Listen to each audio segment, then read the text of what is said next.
for Christmas is a fully staffed floor.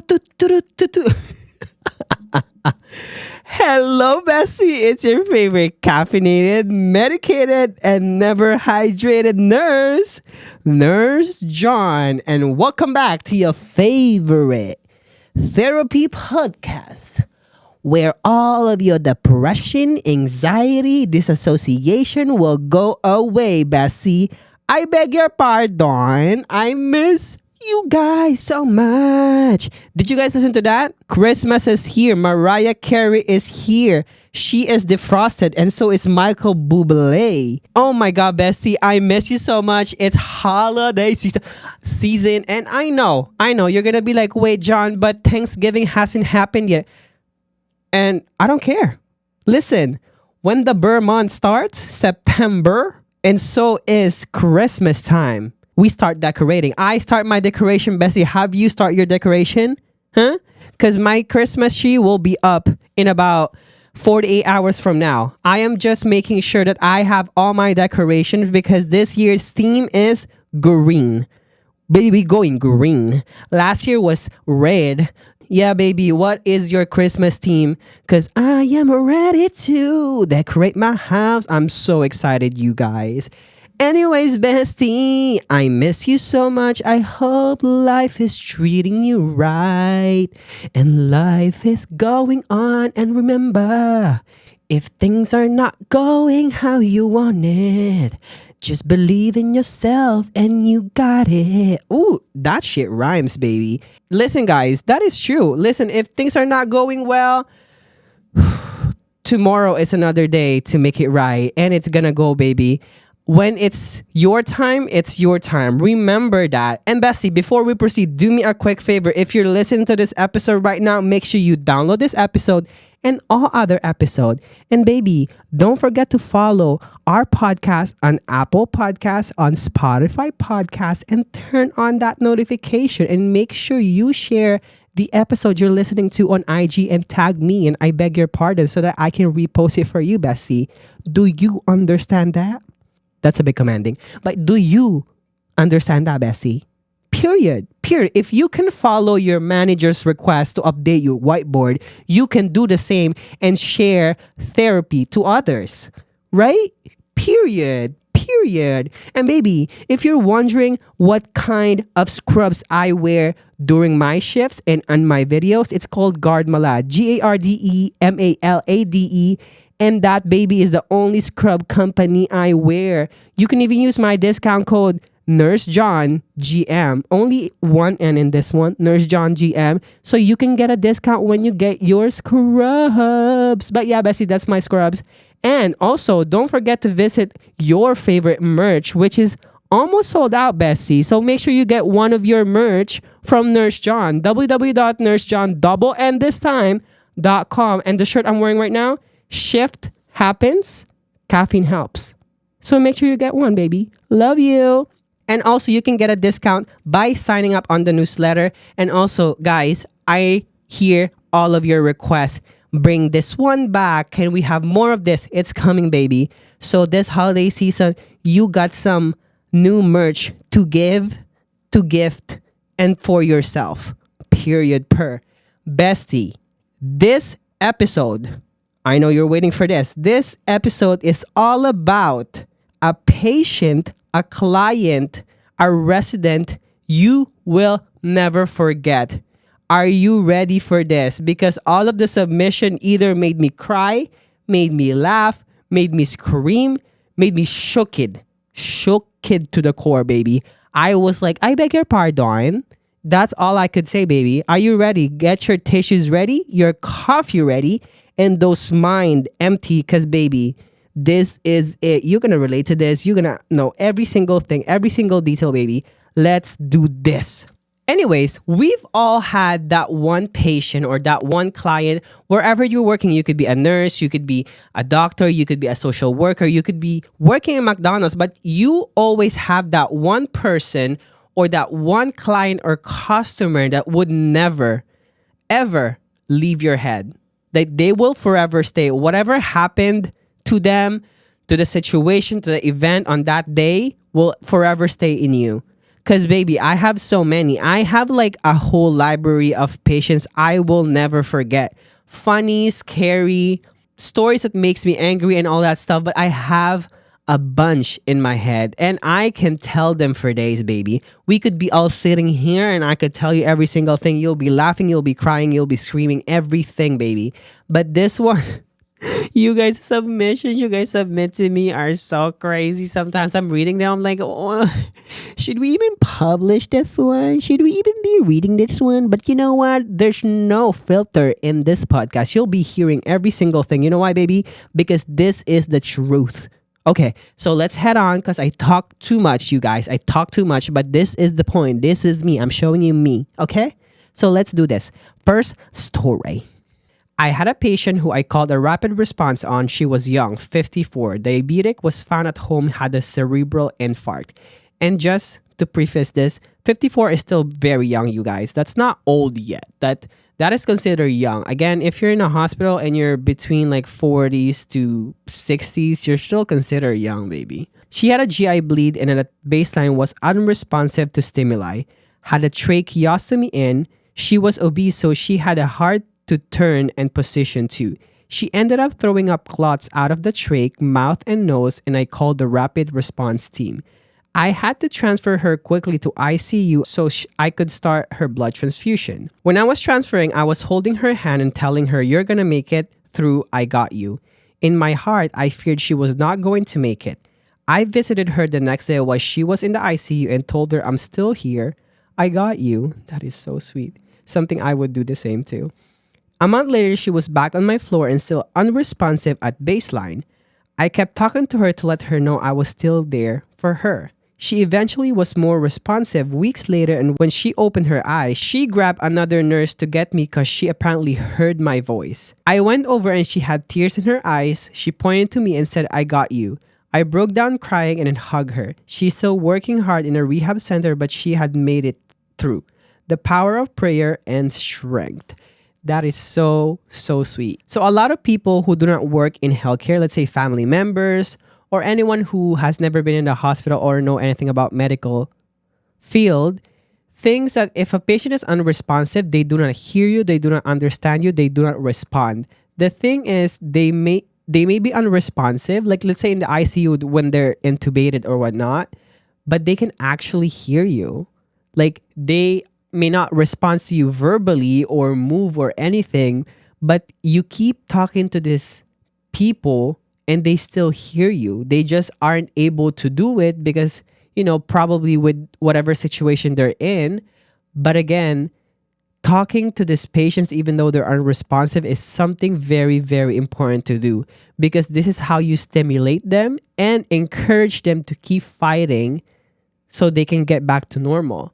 And this is so sweet because this is something I would do to my patient. Like sometimes my patient would literally be sleeping or they would be in a high dose of opioid because of, let's say, pain, or they're in end of life. And so then they're unresponsive in a sense that they're just sleeping most of the time, or it takes a lot of stimulation for them to wake up. I still do talk to them because I know they're listening to me.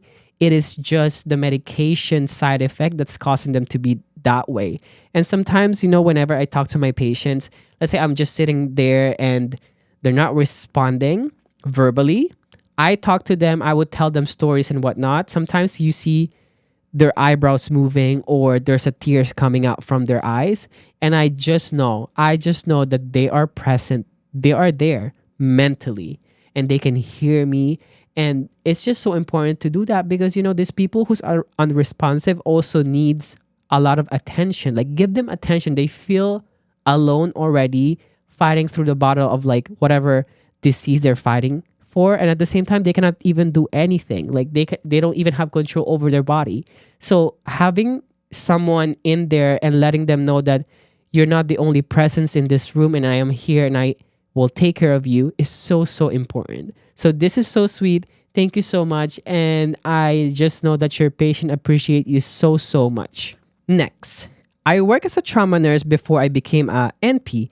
And I remember the day I realized I was burnt the fuck out. Love it. Love the fuck out. We were not officially at TICU, trauma ICU, and not officially a step down, and not officially a burn unit. Ooh, I love this because this is our unit too before where I work. Like we were not supposed to be doing some type of patients or like accepting some type of patients, but we are accepting them because some other units are way too crowded or flooded that we're supposed to take care of them when we're not even trained or we were not even aware of how to take care of these people. But then we are forced and we should suck it up to just take care of these patients because who else is going to take care of them? But of course, we actually were all three. You know how it goes. Period, Bessie, I do. I was working with a burn victim. She was about my age now, young 30s. I was in my mid 20s before becoming a mom. I had known the backstory and read it on the news. Her house burnt down. Oh my God. And she has two kids. One was about 8 or 9 and the other was 4. She ran and got out the older one but couldn't find the 4-year-old. He actually passed away. She was almost catatonic with grief, and on my shift, she had not seen her face yet. Her burns were to her back arms and face mostly, and I had to bring her to the bathroom, and for the first time, she looked at herself and just came apart. Oh my God. It was the most powerfully sad moment I've ever had as a nurse. I could feel her grief, and I wasn't even a mother then. You guys, I hate this. I hate it when like it involves kids because you know, kids are like so innocent. Like this young human just wants to play, just wants to be loved, just wants to be taken care of. And when they go through such trauma, I feel like that's what determine who they're gonna be when they become an adult. And that's when all the mental illness, social problems, like personal problems starts. And I just feel so bad for the mom because she probably feels so guilty of, you know, even living, just knowing the fact that one of her kids just passed away and she wasn't able to save both of them. And it's so hard to be in that position. And I hope she's okay. Like you said, like when she had the chance to see her face and it's not the same anymore, she must be so devastated. Like I don't know how much trauma she's carrying that time, but she probably still is. But you know what? If I could talk to her right now, I wish she's listening or whatever or whatnot. Like I just want to thank her. Mothers are such incredible human beings. I feel like to be a mom is such a hard job because then you're not living for yourself anymore. You're living for your kids. You're living for this human being that you carried for 9 months, that you suffered giving birth to. And, you know, just knowing that the human that you birthed dies before you, that for me too is it's just crazy to think. Like, you know, like my mom always tells me, she's like, you cannot die first before I do because I would not know what to do in my life. Because, you know, like it happens so many times too when I have a patient, let's say they're older and they will tell me that they have kids and then they're like, oh, where are your kids? They actually died long time ago. And I just cannot fathom to think that I'm still living when my life are dead. Because their life is their kids. Again, I salute every single mom. If you're a mom listening to this right now, thank you so much. And I just want to say I am proud of you and I hope you're proud of yourself because without you, we wouldn't have your kids who are now part of this society, this community who's, you know, and I know that your kids are so proud of you. I love you, mama. Love you. Next. During COVID, I had a patient that was COVID positive and I was working in the ICU. You knew that most people didn't make it out of the ICU. This patient was doing everything right. He was sitting up in the chair, doing stretches, really doing everything in his power to get better. His son was in Kenya as a teacher and was trying to come back to see him, and he was quite honestly just the sweetest old man. As I was getting ready to go home at the end of my shift, he told me, don't worry about me and get some rest. The next day I came back and he was definitely looking a bit worse, and the first thing he said to me was, did you not sleep because you were worried about me? Don't worry about me. We spent an amazing day together talking and just trying to get him better. It really seemed like he was getting better, and I had so much hope and faith he would be one of the few people to leave the ICU. I told myself if he died, I would never be a nurse again. Well, after a few days off, I came into work and he was intubated, sedated, and proned. I already knew what that means for his prognosis, and I broke down. And all I could remember was him saying, "Don't worry about me." I was never able to go back into his room, and I truly contemplated quitting and changing careers, but I know he's looking over me and that he is in peace now. Ugh, you guys.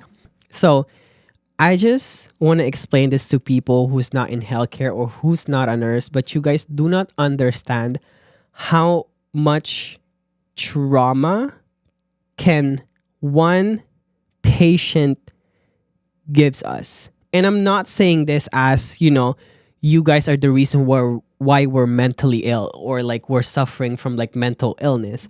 But what I'm saying is that as a nurse and getting and knowing that person and going through all the events that they go through, because you go through with that patient. Like if that patient goes to cardiac arrest, you are that nurse who's there. You are that nurse who's giving that CPR.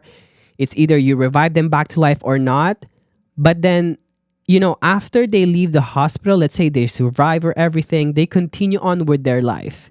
And I know they're still probably carrying the trauma that they experienced in the hospital. But most of the time, half of the time, they don't see the trauma that they went through because let's say they coded. So they didn't see the trauma that just went or that just happened to bring them back to life. But the nurses, the healthcare workers who sees every single thing, we have to carry that every single day. And it becomes part of us and it traumatizes us and it numbs us to the point that sometimes we cannot even cry anymore. How even though the situation is so traumatic, we're just so numb emotionally and have seen so many things at the same time that at some point we're just like, oh, another one of these, or oh, just these. And the thing is like every single situation is different, right? So sometimes it's the same traumatic situation, but add a little spice to it to add an extra traumatic experience for us. And people don't understand that. Like, we have to carry our own trauma and at the same time other people's trauma working as a nurse. And then we are expected to be these human beings who are capable of adapting, of being flexible, of being able to pick themselves up and go to the next room, show a smile in our face, and provide a care just like we just did not see the most traumatizing shit from the other room. And it's crazy. And I just feel like nurses should have like a therapist on the floor just for us to like, I don't know, to be listened to just decompress after a traumatic situation. And the thing is, even decompressing doesn't take away the fact that we will still have it within us, like in ourselves, in our life. Like decompressing just gives us time to just take a deep breath, forget it for a bit. But guess what? When we get home, we're still carrying that. Sometimes, like situations that are so traumatizing, I cannot even fall asleep at night.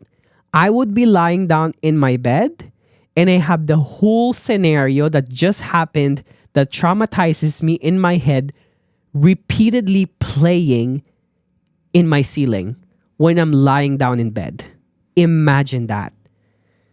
And I'm supposed to wake up the next day and go back to work like nothing happened yesterday. Oh my God, you guys don't understand. This profession requires you to be literally a superhero, a super-minded hero. And I cannot. Oh my God, this is so traumatizing. I'm so sorry that this happened. And I know he's proud of you. I know he's happy that you were able to take care of him. But girl, I completely understand how shitty this must feel for you because I have been through the same situation. And I know a lot of the nurses and other healthcare workers who's listening to this right now can relate to this. Oh my God. Anyways, moving on. Patient story I'll never forget. One time I was dropping a patient off to his new resource where he would live after his discharge from the hospital. Once we got there, he turned to me and said, "You know, if circumstances were different, like if I didn't meet you at the hospital, I really think we could have been in a serious Wait the fuck. Wait a damn fucking minute. Let me just read that. You know, if circumstances were different, like if I didn't meet you at the hospital, I really think we could have been in a serious relationship." I beg your pardon. Oh, we went from sad to I have always imagined a life with. What did I mean it? I have always imagined a life with you, and I was like, and I was caught so off guard. I was like, okay, but you're my patient. You know that there's boundaries. I don't see you like that. I'm so sorry. And I wish him good luck in his future and left. The thing is, I've seen many patients who have been attracted to me in the past, but this was another level. I took it as an honesty and it was something he needed to get off his chest, and I don't hate him or see him differently for that. Girl, okay, I did not expect this to be this way. I was about to be very emotional for the past 2 3 stories, and we went from that to this. Pardon. Honestly though, I mean, if this was a dementia patient, I would understand. You guys have no idea how many dementia patients I have married and divorced in the same shift. It's so crazy. And I always get blamed for cheating with another patient when I cannot have one patient and they think that if I walk Sylvia from room 309, I am cheating with them. And they want to file divorce right at that point. And they would do their best to claim their divorce money. But girl, good for you for setting period. We talking about boundaries, baby. You know, some patients, listen, if we're nice to you, if we're doing our best to you because we're empathetic, because we're professionals, and because this is our job. But please, do not take this into a romantic or sexual way because some of us are married, some of us are in a relationship, and we're not trying to get to a new one. And yeah, if I would feel so awkward after this, but good for you. You're able to put that boundaries, and at the same time, you're not, hating on him, but you just, let him express his feelings. But at the same time, that's a little creepy. At the same time, like, okay, well, all of this time you think I love you and you love me and we are a happy family, Barney? Period. Next. I was working on the stroke unit. At that time, this guy came in by ambulance. He was having sex with his girlfriend and he had a stroke during the act. His girlfriend accompanied him in the ambulance. A few hours later, I'm always flabbergasted in how this story goes. Because not only this is a situation where the person had a stroke while having sex, but also there is tea, bestie. Are you ready for this? Hold on tight, bestie, because pardon. A few hours later, his wife comes and sees the girlfriend by the bed of the patient. Period. I was giving the guy an IV med, and let me tell you the drama that ensued. The wife got the girlfriend banned from visiting list. The kids came after, and there were mad yelling. I'll remember that story for a girl. You got a whole tea to tell your besties after. Because what the hell just happened? Did we just had a labor and delivery situation of a girlfriend, a wife, and the kids? Oh la la. Well, guess what? He got his karma. He got stroked for stroking someone else while well, he was in a relationship. Oh my God, people, I don't understand. And you know what? He got. I don't even know what to say, baby. But one thing I know is karma is 360, baby. It comes back to you when you do it to someone else. And I hope the wife left him though, because And I'm not wishing for anyone to have a stroke, just to preface it. I'm not saying that. But he got the thing for doing something that he should not be doing because he has kids and a wife, okay? Period per. No question to ask. Next. You know how in the Philippines you have a charity floor? Basically, those who can pay for private or don't have insurance. I didn't know this. Insurance, our floor have a charity service ICU. 4 beds in one big room. Beds are divided by a curtain. At that time, we had 2 pediatric patients. One is having a seizure-like episode, fever, but every test is negative. So as every single Filipino would, they called an albularyo. Albularyo is said to be, I don't know, what do you call an albularyo in English? I think it's a healer basically. It's a healer who uses nature and stuff like that to eliminate bad spirit and whatnot. This albularyo said that a spirit is trying to lure the children into their world. Pardon? How do we went from sad to drama to scary? Anyhow, to lure the child in their world. But the albularyo is not allowed to perform any ritual in the hospital. Because, baby, they're not going to be bringing no coconut trees and start like slapping the kid to get away the bad spirit. Because, So they resorted that every 6 p.m. he will call and recite a prayer for the girl. At one point, the other pediatric patients started experiencing the same symptoms. Okay. And they would talk to each other and saying, "It's coming for us." Pardon? Then both of them will have a seizure-like symptoms. You guys, have you guys seen the film Exorcist Believer? Because I've seen that shit and it's giving the same situation where 2 kids were possessed by some evil and they were in sync together. They were all they're both experiencing the same symptoms of like demonic possession, but it's giving that. Then both of them will have a seizure-like symptoms. One of the nurses came to shift one day with a holy water from the chapel and would squirt it to the patient using a syringe. I think I've done the video like this where I fill the syringe with holy water. They probably don't want to be close to them, so they put it in the syringe so it can like squirt to them. This is so scary, and at the same time it's so funny because I would not know what to do either. Because when you're in a hospital, no one would believe you that spirits and entities actually do exist, because science goes above this supernatural being situation and no one will believe it. But yeah, it's true. Devils exist and supernatural stuff exists. I just hope there's no I'm scared I'm alone in the studio. Yeah, they do exist. So please believe, because this is giving the truth and you need more than an albularyo. You need an exorcist or some shit, because this is not some easy battle. Next. I'm not a nurse yet. I'm in school and it's not that crazy but funny. During COVID, I was doing admission for the doctor's office my mom works at, like screening patient for symptoms, checking temperature, etc. This one guy walks in and asks the usual COVID question. One is, have you experienced diarrhea in the past 24 hours? This poor old guy thinks I am I'm the nurse.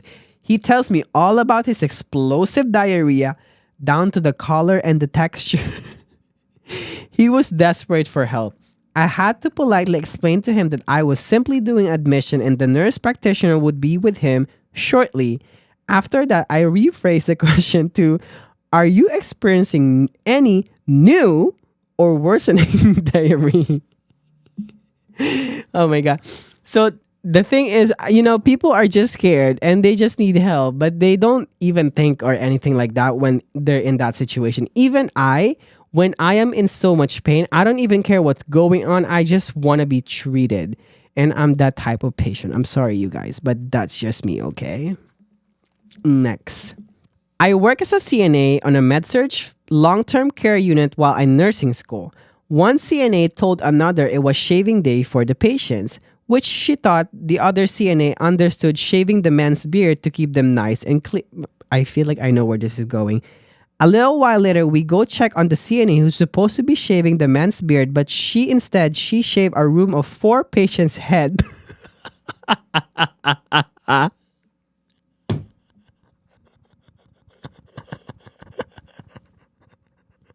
What the?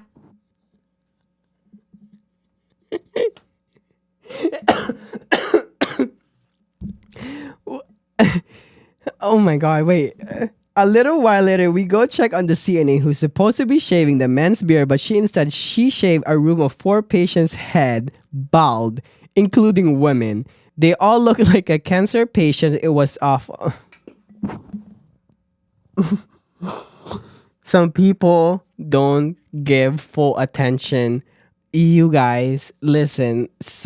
I had so many friends that you tell them an information and they would agree that they understand everything, that it's clear, that everything is fine. And then the next thing you know, they do the worst. They do the opposite of what you've asked them. And oh my lord, this is so funny.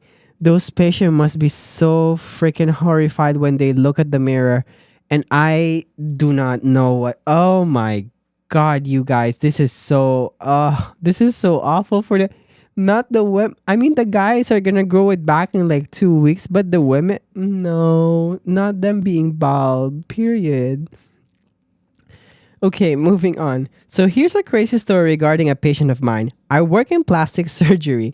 We had just operated on a patient and did a breast augmentation on her. Period. This is my first time having someone share a story from plastics. Post-op instructions are clear. No alcohol for 2 weeks post-op. 10 days post-op, patient got very drunk with her parents and was so tipsy she fell down the stairs and landed on her boobs. Pardon? One of the implants flew out of her boobs intact and landed on the kitchen table.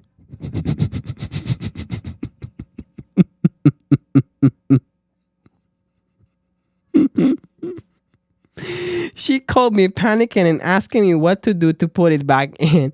She arrived pissed drunk, hungover at the clinic while with one boob deflated and the other intact. She was vomiting in our exam room sink and laughing about the incident, asked us to put the same implant back. We had to wait 2 weeks until she was alcohol free and put her a new implant in via surgery at an extra cost. I mean, listen, this is why if you're a patient or if you ever go to the hospital, when your doctor tells you, when your nurse tells you, you're not supposed to be drinking for the next 38 days or you're not supposed to be doing exercise for the next 2 weeks because we've seen what happens when people do it. It's not some bullshit that we just tell you because we want to and we just want you to not have, we just want to kill your joy, but because it's actually dangerous. But some people are just not able to listen and follow instruction and they are so mad if something happens to them and they blame us. Babe, we gave you the instruction. What is so hard for you to understand that you're not supposed to be drinking? There you go. One deflated boob for 2 weeks. That's what you get for drinking. And I'm sorry, but girl, that was your fault. Oh, Lordy. This is not it. Okay. You guys, this is a roller coaster of emotion because we went from like super sad to super dramatic to super scary to now crying our asses off with laughter. I cannot. Next. Interaction I will never forget. Trigger warning, sexual assault, and murder. Okay, you guys, there's a trigger warning. If you don't want to listen to it, do not. And if you are not able to, you don't have to, bestie. Here it is. Deep breaths. Let's go for this. When I was at HCA through nursing school, I cared for a man. Not only was he sick, but he was homeless, a substance user, and had a history of aggression. Him and I were able to talk about his addiction and I gave him an extra TLC when nobody else was interested. Okay, let me just talk about this because this is so, so important that you don't judge as a healthcare worker your patient. I know there are so many other questions out there where, like, let's say you find out that your patient was, let's say, a rapist, right? How would you treat that patient?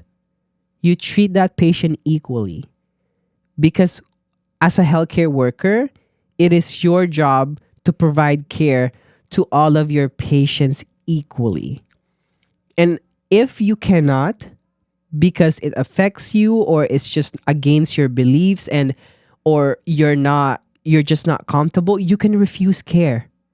Okay? But then if you accepted that care, you cannot judge that person based on their history or who they are and treat them with your own judgment. You can't. As a healthcare worker, it is still your job to treat them equally like everybody else. It's not for you to judge someone else's until you're in their shoes. And again, I'm not saying that oh, is that you telling us that I have to be a rapist? No.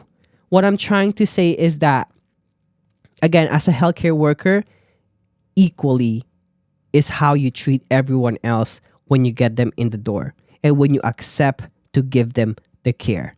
And it's not based in their history of how or who they are. I have had patients that when I read their history, because I do my extensive research to know my patients, and sometimes it shocks me that I didn't know that this patient looks so innocent and they used to be very abusive to their partner or kids. I can't change that past, but I also cannot judge them for who they are and base my care because of that. But I can refuse to give care for those people if I don't want to. Period. Anyways, continue. Thank you for giving him an extra TLC, but because again, we don't know what's going on in their life. We haven't been in their shoes. Let's continue. Fast forward 1 year and I was now a graduate nurse on the same unit. He was back in the hospital for illness and withdrawal. When he was more alert, I spoke with him about his life. He told me that years ago, he found out that somebody had sexually assaulted his young children. He told me he ended up murdering this person, which led him spending time in jail. His grief and sadness of not being there for his children leads him to continue on with a very hard life. He started using and ended up on the street. He cried and I listened and held his hand. So this is basically what I mean by that. That you cannot judge your patient based off of because they have cocaine addiction or drug addiction or any type of things that they have done in the past because you haven't been in their shoes. Imagine she judged this person because of his addiction and treated him like no, you're not supposed to. And look at this man. Imagine being in his shoes, and the reason why he had an addiction, the reason why he's homeless now is because he went to jail for murder with a reason, because his children were sexually assaulted. And I don't know, but I would probably do the same because, again, children are innocents. This young people just wants to be loved and wants to play and, but, being treated that way by an adult is traumatizing. And imagine you're the parent. I would do the same. I'm sorry, but that's me. I would never hurt someone. I would never murder someone. But if my kid ever gets touched by anyone, sexually, I would not even think twice. I'm so sorry. I would not think twice because my kid would carry that into their adulthood. Period. And thank you for this, for submitting this story, because this is something that a lot of people has to understand. Okay? Next. This was many years ago. I was in charge. I get a phone call from the city police asking if we are missing one of the patient.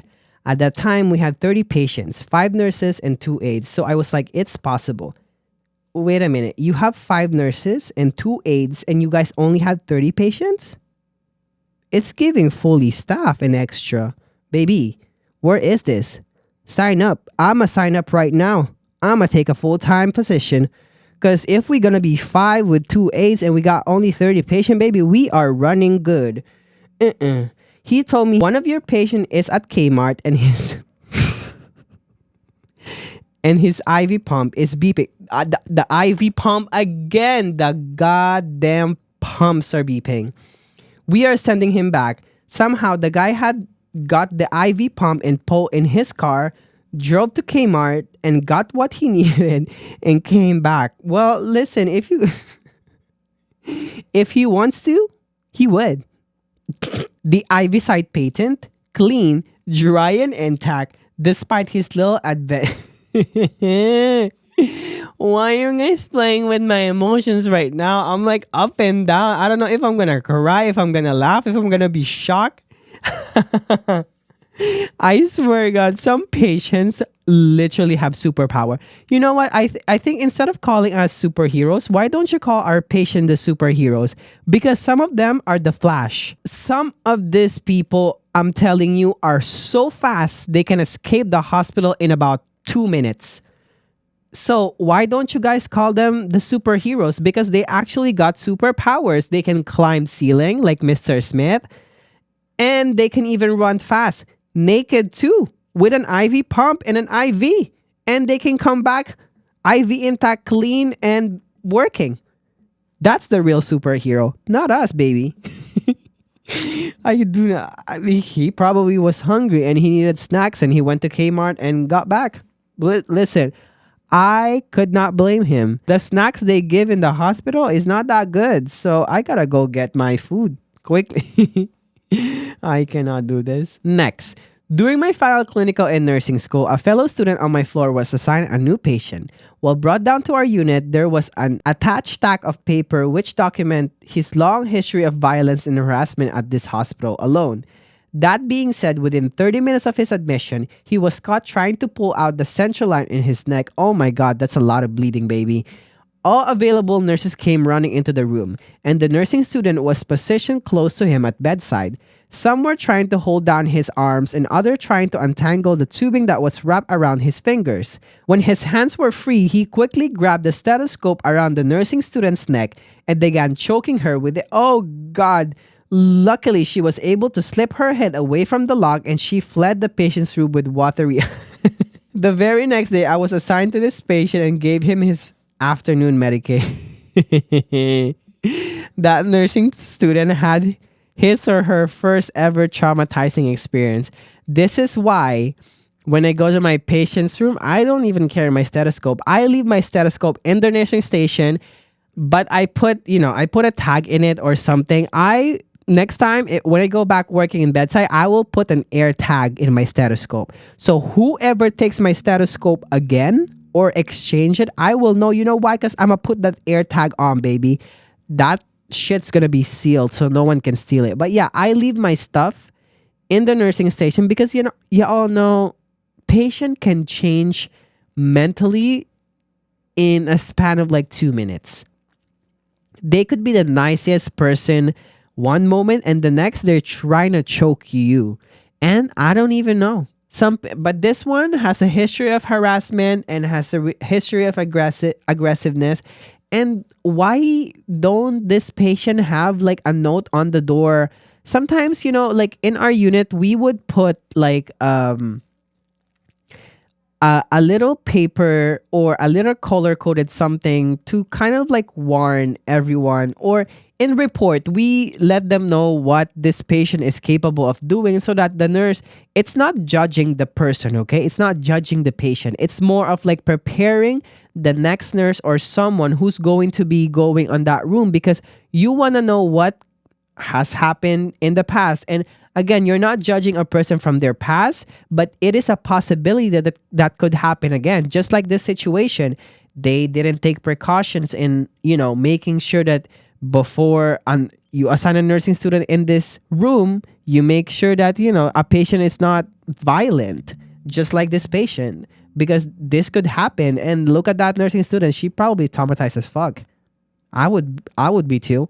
I mean, getting choked by your own stethoscope, baby. No. Next, my story is the one that burned me out during COVID and made me realize that management did not care at all. Ooh, baby. I had a male oncology patient who had been discharged from our unit 2 days previous because he had a COVID outbreak and they thought he would be safer at home than in the hospital. He was readmitted after 2 days COVID positive. He deteriorated within 48 hours and was made end of life. His wife had been bedside throughout everything in full PPE. Their son calls and tells us his mother test has come back positive, so has every other family member. I called our nurses administrator because we have no policy about what to do at this point. It's so early in the pandemic. She tells me to call the hospital's microbiologist. I explained the situation to him, including that this man is actively dying, to which he responds, if he's dying, it makes no difference if they're... Excuse me? Pardon? Tell them saying goodbye only takes a minute and to leave. Disrespectful, rude, incompetent person. What the fuck? Like, oh my God. There are some heartless and just full on like incompetent people that exist in healthcare. And I will tell you guys, there's so many of them.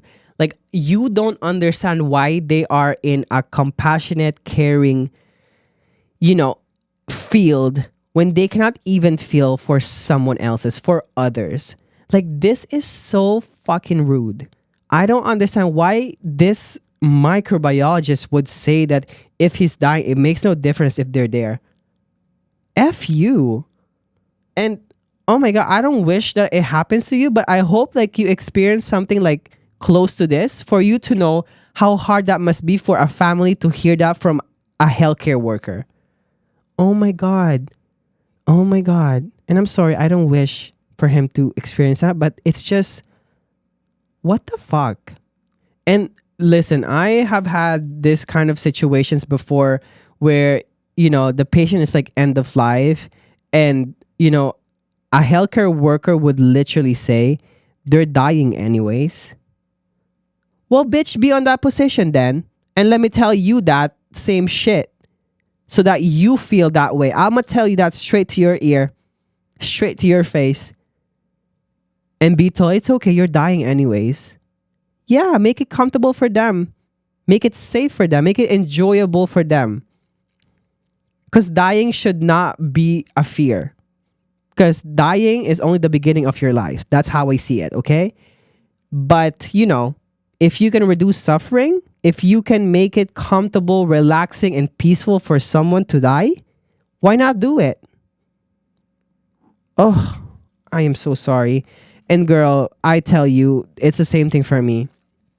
I have had, co-workers. I'm not talking about nurses, but, other healthcare workers and incompetent people who just don't, care about patients. And I don't even know why they are in healthcare. Leave, baby. Leave.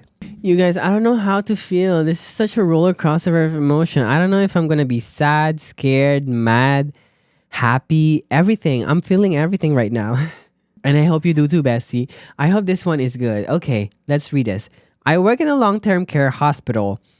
I had this patient I took care of every night. She was 101 years old. Yes, you read that right. 101. She had a rectal prolapse and it was really, really bad. It was huge. I like how she puts huge on caps. She would call us like 20 times in an hour for us to go to her room and help her with stuff. Go to the bathroom, pick up a pillow, but mostly to ask us to put Vaseline on her prolapse. She would always tell us to put layers, a lot of Vaseline on it, that we weren't the ones paying for it. Paying for it. So one night, I'm super busy. We are loaded with work and short staff. Surprise! And she calls us up to come and take her to the bathroom. This was already the third time she went in the past hour, and that was going to be the fourth time I was going to put Vaseline again. I walk in her room, pumped up as fuck and ready. I knew she was going to ask me to smother her with Vaseline. So when I was ready to put the Vaseline on, I didn't take time to look at the bottle that was beside her bed because I was the last one to put it there, and it was supposed to be at the same spot as before. I do my thing. I loathed her anal relapse with Vaseline. What I mean loaded, I meant I put a shitload telling her myself she won't be calling me anytime soon to tell me I didn't put enough. I leave the patient, go back to doing my thing, and she calls again. I'm starting to get a little annoyed since she had already been to the bathroom 4 times in not even an hour, and we were loaded with work. I walk in the room and it reeks of a smell I'm not used to smell in her room. She look at me, tells me that her asshole is on You guys are not fucking ready for this. And that it burns. I'm super confused. Tell her to stand up, that I would take a look. When she got up, I realized what the smell I was smelling was, and it wasn't Vaseline, sister.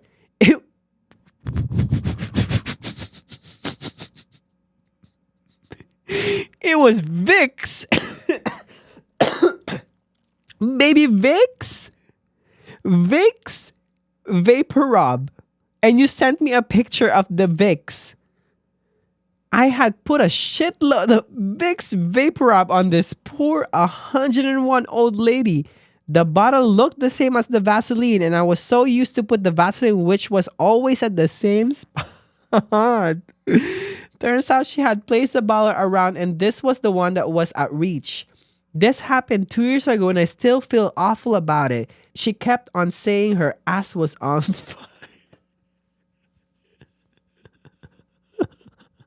Oh my god, girl, not Vicks. I know we use Vicks at everything as a Filipino or as an immigrant, but baby, not in a prolapse asshole. That shit's gonna burn like freaking hemorrhoids, baby. Oh, I just imagine how my ass is on fire whenever I'm constipated and it's just pebbles that's coming out. TMI, I'm sorry. But baby, putting Vicks on that, ooh. She must be screaming. She must be like wondering why the fuck the Vaseline is burning. What the fuck? You guys, I do not know what the hell is going on with you all. This is all traumatizing. It's so funny though because we're laughing at it, but this is not this is not right. This is not right. Okay. Let me just get my shit together. My first time putting a Foley in after my training was on a younger female. Her genitalia was easy to see, and so my preceptor was in the room and ensured I followed protocol. While cleaning her, she began to squirm, and I apologized for the cold solution and explained the next step. When I went to spread her lips, girl, calling it lips, her lips, and insert the Foley, wait a damn fucking minute. Pardon? I beg your biggest pardon? When I went to spread her lips and inserted the Foley, she came all over the Foley line and my glove.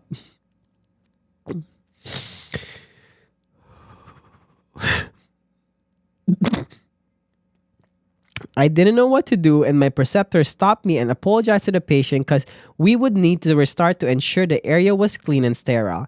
After cleaning up the first mess and walk out of the room for another kit, my preceptor stopped me and said, well, there's a first for everything. Congratulations. I don't know what to say. Next story. In college, I was working as a personal assistant for someone who ran a caregiving service for the elderly. One of the caregivers quit, so my boss needed me to fill in. I was helping this sweet older lady lived alone who lived in the beautiful house about 30 minutes away from where I live. I helped her 2 times a week, about a month, and everything was going well. One day I showed up and she says, tell that family upstairs to stop making so much noise. Are we back in horror? Are we back in creepy shit? Oh. I told her that no one lives upstairs and that it was only us. But repeatedly for the next month, every time I come over, she said there were people living upstairs. I finally mustered up the courage to go upstairs and check it out. I believe in spirits and don't want to mess with that. I was terrified when I went up the stairs but found nothing. I told her no one was upstairs. She wouldn't believe me, said they wouldn't be quiet all night. It eventually creeped me out so much I had to stop going. Period. Well, she lost a carer. I don't understand why they always see a bunch of ghosts and they're not even confused. Baby, I feel like I don't want to be old. Like I don't want to start seeing no ghosts, no nothing.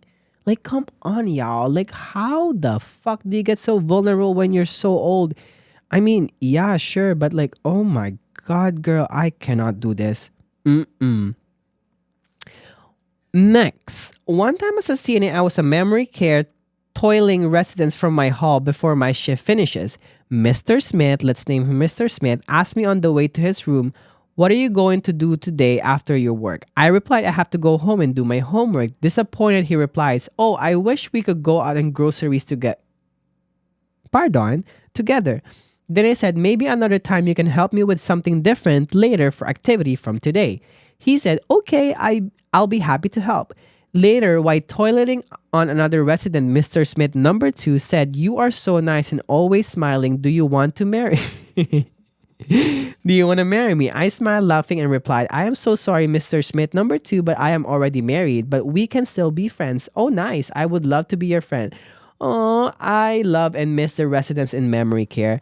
Listen, you guys, I just love older patients. They're so, so sweet and so funny. But at the same time, they can either be very sexual, very aggressive, very like sweet. Like it's all a lot of emotions in memory care.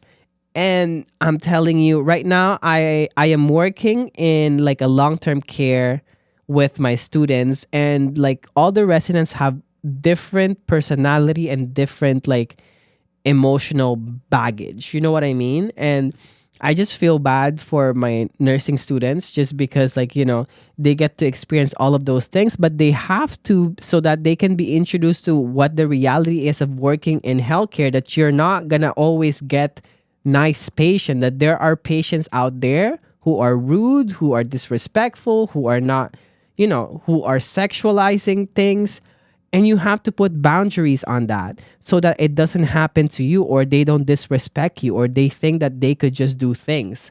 But this is not, you know, a negative experience. This is more like a cute little, like, you know, old ladies and gentlemen who want to marry you.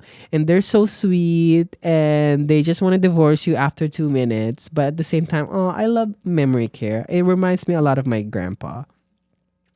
But yeah, you guys, that is all of our stories for now, because baby, you guys, this is such a roller coaster emotion, but I also love it because these are the things that sticks in your head, the stories of your patient that you carry to yourself, and it helps you grow as a nurse and at the same time as a human being. And listen, you have stories to tell in a dinner table. And I know they said, like, I don't believe when people are like, "Oh my god, don't be spreading no information about the situation that happened in the hospital because HIPAA violate." Okay, but I'm not saying no names, no nothing, okay? And it's just that sometimes you have to unload this kind of thing. Where are you going to unload that kind of stuff? Those traumatizing, even though it's funny, scary, dramatic, you know, sad, you need to unload those kind of things so that you don't carry it to yourself. Like, I cannot just talk to myself every single time. I do that every single time, but I still have to tell it to someone. Okay, it could be your partner, it could be your best friend, it could be anyone, but you have to unload that as a nurse, as a healthcare worker, because you need to feel that you can breathe sometimes.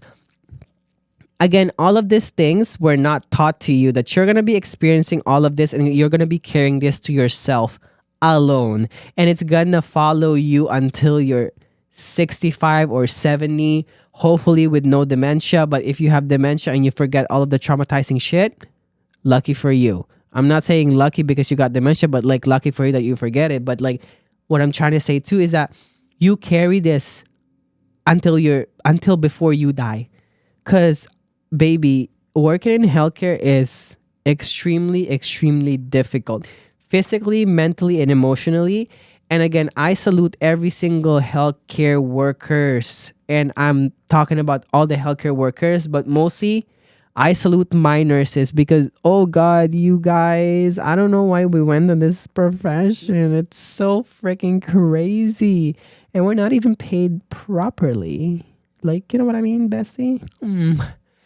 Anyways, Bestie, oh my God, thank you so much for listening. And I hope you had some laugh. You had some crying moments with me, screaming moments, everything. Because this is the purpose of it. We're going to unload all our traumas. We're going to unload some, stress out and just laugh it off. And, even though it's nothing to laugh at, but that's the only way we can decompress and like feel good to know that we're not the only one experiencing all of this crazy shit. And we got this all together. Thank you again so much for listening to this podcast, and do me a huge favor, Bestie, make sure you download this episode and all the other episodes.